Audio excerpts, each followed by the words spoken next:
Hello everybody and welcome to the Prognard. I am your host Jacob Williams. So I felt like today would be a good day to do one of these obligatory record your thoughts while you're driving videos that seems to be popular on YouTube. So I figured I would do this as a way to, hit some of those YouTube checklists and do a channel update for you at the same time.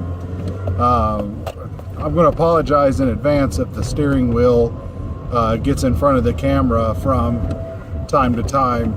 Because I don't do this thing all that often, I don't have one of those cool mounts or whatever that you put your cell phone in, so that way it'll hold it while you're recording. So, and I really can't take a picture of how I've got the phone rigged up, because obviously I'm using my phone to record this. But basically I have it duct taped to my steering column. I've tried having it rested up there before when I've been traveling using GPS, and if I turn too sharp it'll just fall off of the steering column. So I used a little duct tape. We'll see how it goes. If I have any wicked quick jumps, it might be because the phone flew off the steering column. But if it does, I'm gonna, I'll let you guys know. Hopefully it won't. I'm using some Gorilla Tape, which is some strong stuff. So there's that. I'm smoking a basket pipe here with some lane limited hazelnut. I know that you guys don't care, but that's what I'm doing. And actually that's going to kind of bring me to my first topic for this channel update.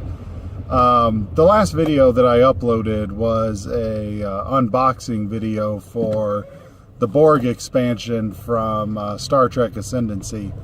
When I put that video up, I knew I hadn't put out a video in a few months, and I really wanted to get some content up there for you guys.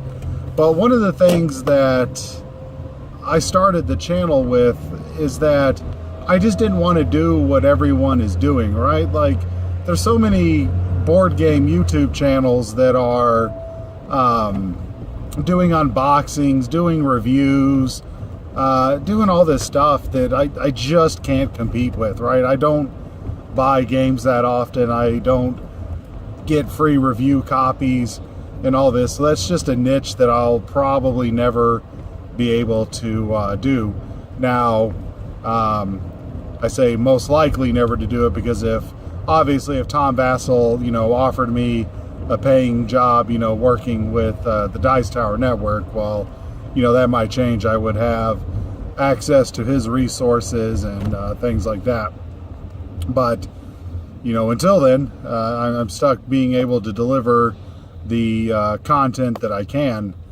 So I did that unboxing video, but I wanted to do it a slightly different.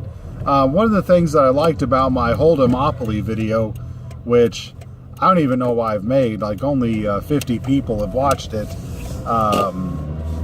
And I didn't necessarily start this YouTube channel, for the subscribers or the viewers. I'm not one of these people, and I'm a millennial, believe it or not. I'm not one of these millennials that, thinks that I'm going to be the next big YouTube star, the next PewDiePie or anything like that. But at the same time, it's, it gets discouraging when you put all this work into a video and then, no one watches it. So that's kind of my main complaint when complaining about the low viewer count on that. But anyway, when I did that Holdomopoly video, I made it into something funny, or what I thought was funny. And I didn't buy that game for an actual game. It was something that I saw a bunch of 18xx players on Board Game Geek talk about. There was a good cheap way to get poker chips. And then a local friend of mine, he had bought 2 copies of Holdomopoly and took a plain old box and made a nice little traveling set of poker chips from Holdomopoly. So that's the reason why I did that video, and I wanted to do the unboxing and make it kind of funny, just because I thought that was something different I could bring to the unboxing, or at least that's what I thought. And when I did my unboxing video for Ascendancy, that's also the what I was trying to do. I was trying to have some humor to it, and one person got it on BGG, which I really appreciated. But I mean, I know it's YouTube, and the comment sections are always a dreadful place, but I was really surprised about the people that gave me negative feedback on that video. One of the channels that I really like on YouTube is a YouTuber named Nuttin' Fancy, and he does a lot of outdoor gear review and things like this. And you know, he puts some humor into his videos by having random things akin to what I did in the video with knives and things like that. And you know, apparently it was a failed attempt at humor, because not a lot of people liked it. People just wanted me to get straight to the unboxing, and that's what they wanted. You know, I don't get that. I don't get how people consume YouTube, because I guess I'm not on the pulse of my peers. You know, when I watch a YouTube video, you know, I'm looking for something with a little substance. I'm not trying to get, you know, the quickest information, you know, possible. But this is a roundabout way. I know I'm kind of rambling. This whole video is probably just going to be me rambling at a bad angle as I look at myself in the camera. Maybe this will be better as an audio format. Anyway, what was I getting at? Oh, so getting back to my unboxing videos, I actually haven't been discouraged by the experience. Actually, I'm thinking that I'm going to do a few more unboxings, but I'm definitely going to try to do them in a more comical way. You know, and I'm guessing the audience for these videos are going to be, you know, the same people that are going to watch this channel update, the people that, you know, for some reason enjoy the sound of my voice talking about the stupidest stuff. And I'm going to come back to that here in a minute, how I see my channel and the grand community of board gaming. But I want to do more unboxings, and I want them to be comical, and I want it to be something that you watch for entertainment, not because you think the game's legit and you're, you know, thinking of picking it up.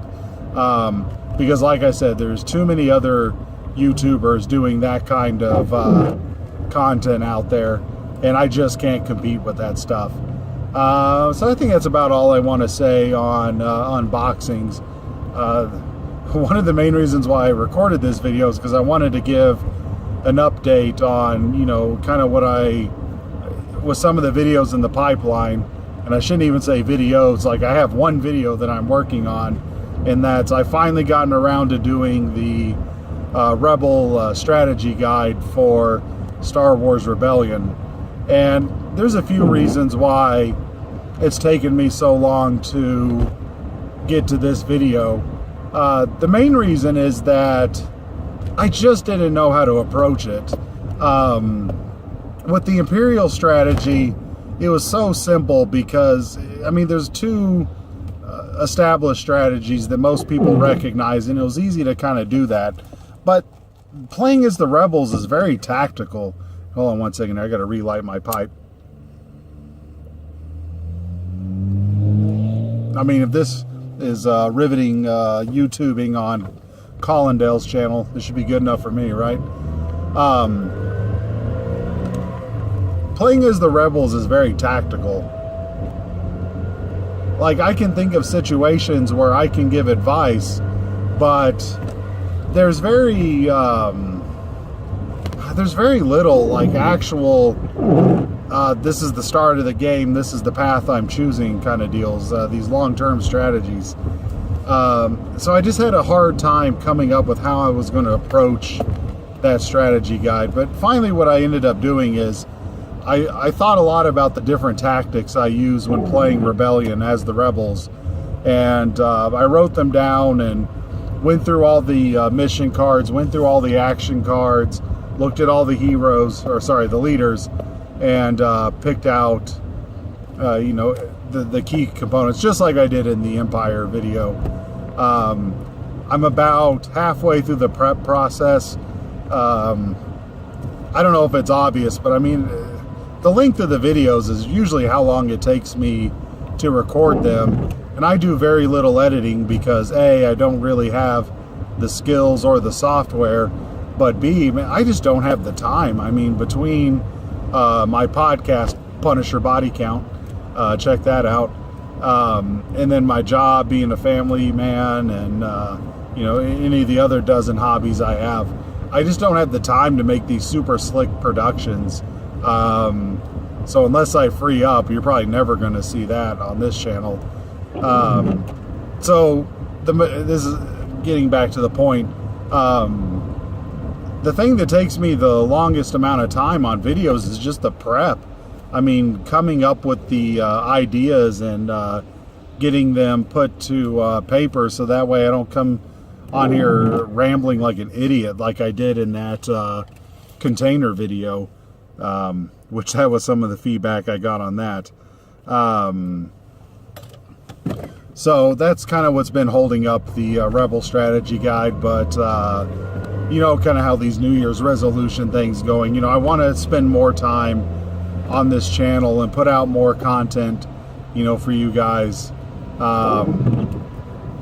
And as I've stated before, I originally just started this channel to upload some Cuba Libre strategy, and then, I started getting, a few subscribers. And I know, like, I'm probably one of the smallest of the small fries in the YouTube board gaming community, or just board gaming in general.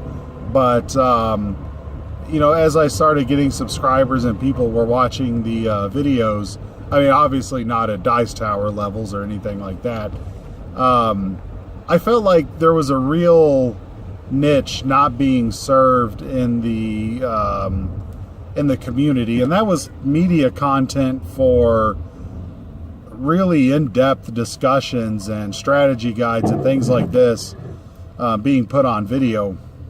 It just seemed like everything was reviews, unboxings, Kickstarter previews, and things like that. Geez, where am I going with this?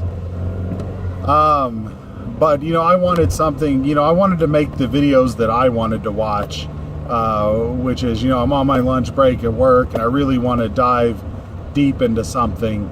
I don't want just this surface level thing.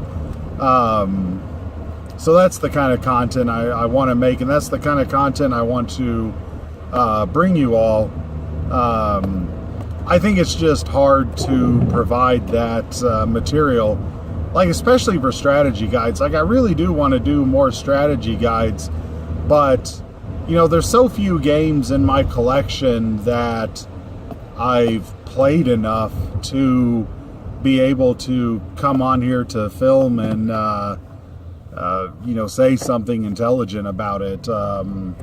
Like, for example, like, I really like Scythe. Scythe is a game I really enjoy, but I don't know that I've played it enough to, get on here and say, okay, if you're playing as the Crimea, you got to recognize that you start with the village, and this gives you a late game advantage because you're already producing more workers. Like, I just don't know that game at that detail to bring it here on camera. Also, for Armchair General segments, like, I mean, I feel I've run out of material. And for the longest time with the Armchair General installments, how a lot of those would come about would be I was playing those games and I saw some mechanism or, something that had a way to calculate the classic probability, and I would make it a point to do a armchair general segment.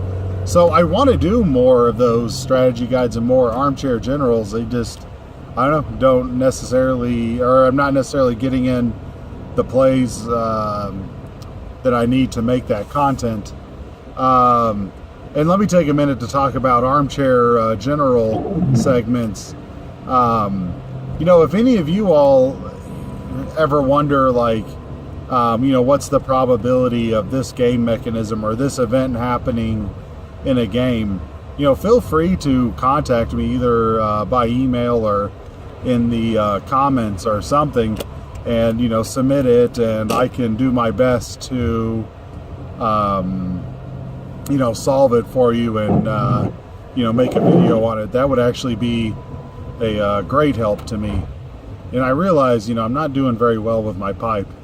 I didn't think it would be as I didn't think I was going to talk this much and not be able to smoke. So that's kind of where we are with the channel. I want to provide content that just isn't out there in the community, and maybe give some examples of really what I'm talking about, so you all can get a flavor. There was a podcast that had a very short lifespan called Between Turns. This was a podcast done by a couple of guys out of the Seattle. Was it Seattle or somewhere in Oregon? Or I realize Seattle's in Washington. I can't remember. Some two West Coast guys. And what their show covered was, they would have a game day, or they would, I don't want to say review a games, but, they would take some mechanism from a game and really just talk about it ad nauseum. Like, for example, and I'm pretty sure that their podcasts are still up and available to be listened to. So, you can still go find this information. But I remember one time they did a whole show on Millennium Blades from Level 99 Games. And, they talked about the design goal of capturing the feel of the CCG scene in our hobby. They talked about, in another show, they talked about BattleCon and how it captured the essence of those 2D fighters from like the 90s in the arcades. And they would talk about Asmodee and Games Workshop and the licensing between there. Just stuff that you're just not hearing on other podcasts. I realize excuse me.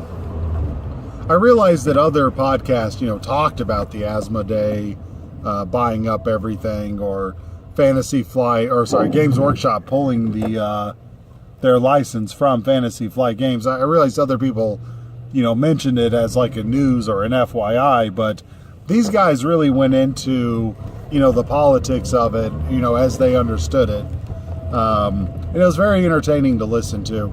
And they talked about, these are the GW property games you need to pick up before they go out of print, like Forbidden Stars, Space Hulk, Death Angel, and so on and so forth, Talisman. And that was a great show to listen to, and it really provided the kind of content that I had been looking for. Because, I listened to the Dice Tower and the Secret Cabal, and those are good shows. Like, one thing I'm never going to do on this podcast is talk shit about other YouTubers or, content providers. Everyone's doing what they can for the hobby that they love. And I'm not going to knock people for doing that or say that they put out a bad product. I just don't listen to Dice Tower or Secret Cabal as much as I used to, because I feel like they would talk about all these games and I'd be like, oh yeah, that sounds great. And then I'd be, blowing a couple $100, a week trying to keep up, or what's the Secret Cabal calls it, your acquisition disorder. So I kind of had to stop listening, to them as frequently as I do. But, those shows, they're great, but they're definitely meant to just be, they're meant to just help you keep your pulse your pulse, or your finger on the pulse of the hobby. I'll learn how to speak right one day. See who else, and also it's just getting them to cover the kind of games that I want. Like, I tend to like heavier games, like heavier Euros, Ameritrash games, war games, you know, so that's why I was kind of excited when Heavy Cardboard came on the scene, and I think that that guy does a really good job. I just kind of stopped listening to it when he had some co-hosts on there for a while, and then they went away, and then he was doing it with his wife, and I mean, just keeping it 100, I just don't enjoy couple ventures, and it's not, and I don't want to make it sound like you know, I'm knocking them, because they do a good job, and I did watch some of their stuff, like with the container reprint. You know, just sometimes, like if you've ever D&D'd with a group or a couple, you'll probably know exactly what I mean, that it kind of just becomes this weird public display of affection that just makes me feel weird and kind of gets in the way of content. So that tends to not be my cup of tea, but I was glad that they existed, because they were putting out, again, the content that I, you know, want to consume. Where is this going, like, in the grand scheme of things? What the hell am I talking about? I don't even know at this point. Just that I want to make more videos, but, you know, I could definitely use your guys' help, you know, suggesting, you know, things you want to see. But just do me a favor, as you recommend things, like, don't recommend coin anymore. Like, I've gone about as far as I can go with coin. And let me come back to a coin thought here in a second. But someone asked me to do like a strategy guide for each faction for Liberty or Death. Well, for one thing, I don't really enjoy Liberty or Death. It might be my absolute least favorite coin game. And two, I just can't get the people to play coin. Like, I've got a friend here in town who plays coin, and like, that's it. Like, and I need to be able to do the strategies that I want to do. I need to play, you know, at least 10 games, you know, of a particular title, and I need to play it with, you know, actual players. So I just can't provide that content right now, even if I did like Liberty or Death. And, you know, I did my Arvin video for Fire in the Lake, but I wasn't very happy with that. I don't know how useful it was. And I just kind of want to avoid, you know, videos like that.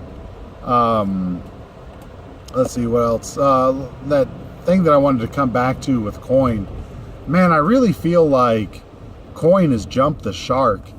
I heard that Gene Billingsley, the owner at GMT, said that coin is a brand now, in that they're just going to keep putting out the titles, and the designers can shoehorn any asymmetric conflict into that system, and then they're going to call it a day and sell 2,000 copies of, which, hey, more power to them if they can get those kind of sales. I mean, I realize it's a business, not a charity, so that's all fine.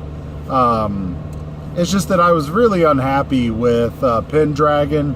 I went ahead and backed it, and I ended up getting it, but the theme doesn't excite me. I just got it because it was, you know, another coin game, and I was going to try to have all the coin games.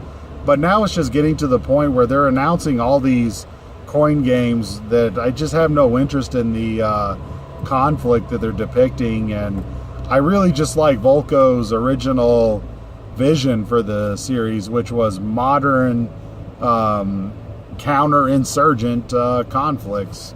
But they seem to have gotten away from that, and that's fine. I'm not knocking GMT. It's a good company. I just don't like that, and I will probably just not buy coin games anymore. But it'd be interesting to see what you guys think about that.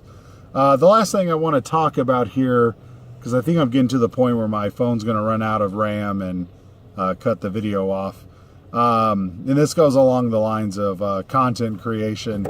I think one of the things that I want to try to do is I want to try to do creator interviews.